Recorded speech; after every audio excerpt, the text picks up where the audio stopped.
Points, a focus on the political scene in Lubbock and across the South Plains. And welcome back to the show. Here's a look at some of the political headlines of the past week. Lubbock County Commissioners voted this week to pay county employees affected by COVID-19 under the Family and Medical Leave Act. Now, about 28 employees have had to use their sick leave recently because the schools and some daycares have closed. They'll look at that plan again at their next meeting on the 27th. A district court judge has ruled in favor of making mail-in ballots more available to Texas voters during this pandemic. The Texas Democratic Party, the American Civil Liberties Union, and the League of Women Voters and others had sued the state to try and make this happen, and the ruling means their lawsuit will continue. The state attorney general will likely appeal, saying that mail-in ballots are okay for someone with a physical problem, but fear of catching COVID-19 is not a physical problem. And $37 million in federal grants are going out to colleges across the South Plains. You see a breakdown of the numbers here. Senator John Cornyn announcing the money is part of the Higher Education Emergency Relief Fund authorized by the CARES Act for coronavirus relief. At least half of the money must go toward providing students with emergency financial aid grants to cover their expenses due to the disruption of normal classes. All right, so what do you think about protesting your property tax appraisals online this year, or by phone or email? You'll have to, because the virus means no in-person hearings. I know a lot of you are thinking about that after getting your appraisal in the mail this week. And KAMC's Matthew Stell talked to the people in charge.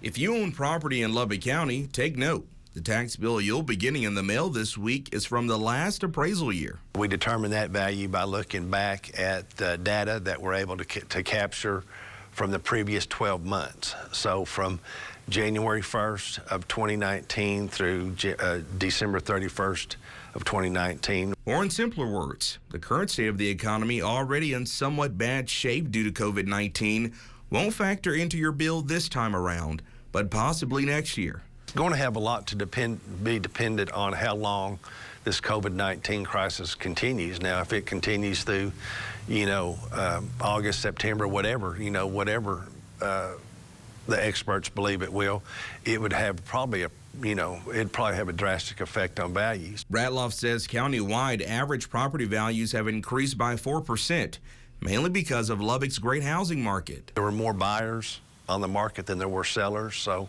that was driving, I would assume, that would also be driving the residential pricing of properties. But that also means you should expect to pay a little more in taxes this year. And if you feel like your property has been appraised too high, Ratloff says feel free to protest it. I may not know that you got a cracked slab. I may not know that, the back half of your house burned down or something like that. All that information I don't know, but if you'll give it to me, if you'll document it with me, that's something that we can, take into consideration. Matthew Stell, KAMC News. Matthew, thank you. Governor Abbott talking about his business reopening plan late this week, so let's spend 5 good minutes with KAMC's Wes Rappaport at the Capitol. Wes, this wasn't really the type of timeline that a lot of business owners were probably looking for, but he seemed to have a message for retailers that help is coming at some point, right? Yeah, Brian, I think that the timeline is one that, a lot of folks are saying does factor in a lot of these decisions here. There's a lot to consider when you're trying to reopen a state's economy, right? So you have to balance the risk of public health and of spreading this virus more with what could happen if you don't reopen some of these businesses that are strapped for cash and are being forced to lay off workers by the thousands. So certainly a lot on the table here, and the cost is huge no matter which way you do this. So I think the timeline is something that, as we look forward, it's a 10-day trial, essentially, Brian, is what it is. And it's 10 days to see how this is going to go. A couple of days of let's open some businesses up. Let's trickle this back to what we think that it can be. And then we'll reevaluate and make another big announcement on April 27th. First new executive order had to do with putting that strike force team together, as he calls it. The second had to do with limitations on elective surgeries, right?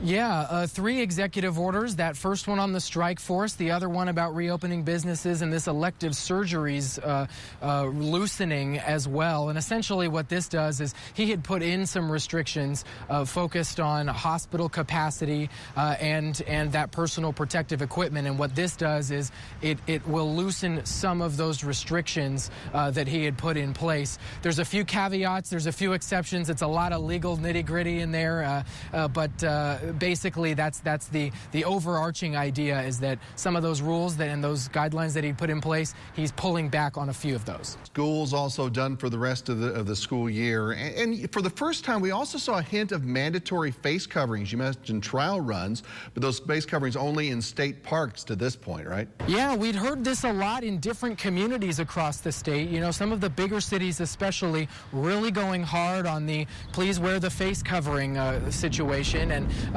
now making face coverings mandatory for the state park travel or the state park visits. No gatherings of any more than 5 people outside your household. Of course, everybody keeping those social distancing guidelines in effect. And then the school piece as well.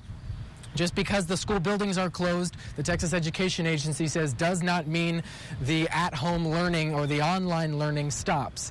So if any school district superintendents were thinking, all right, we might be off the hook for the next, at least until the fall, still got some work to do here. Oh yeah, Monday the 27th looks like the next big day there in Austin to watch out for. What are we expecting then?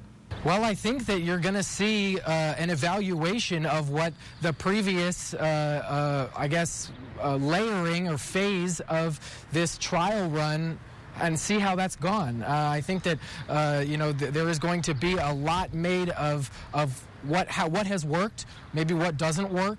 He's going to get a lot of feedback, I'm sure. She's gotten a lot of feedback already in just 24, 48, 72 hours of this. So there will be sort of that first phase of what worked here, what do we need to adjust, and then he'll do it again. And then he said that he would have even a third phase of reopening even more businesses in May.